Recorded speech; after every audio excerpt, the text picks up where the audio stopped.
رفتی به راه دور ای یار مهربانم،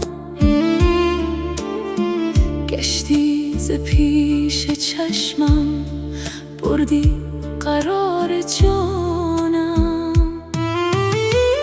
گفتی که زود آیی اما چه دیر گشتی،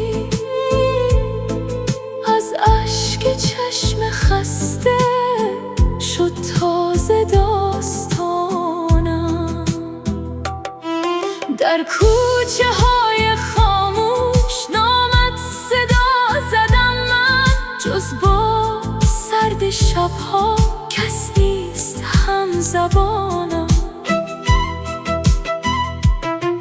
در کوچه های خاموش نامت صدا زدم من، جز با سرد شبها کس نیست هم زبانم. هر شام و هر سحرگاه چشمم به راه تو بود، شاید که باز آیی روشن شود جهانم.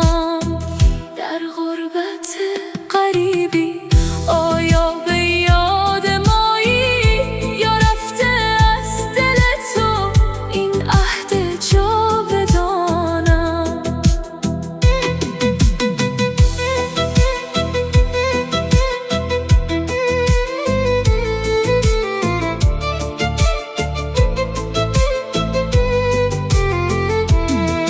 من ماندهم به حسرت با قلب پر ز ناله، بی تو چه بی پناه است این روح ناتوانم. من ماندهم به حسرت با قلب پر ز ناله، بی تو چه بی پناه است این روح ناتوانم.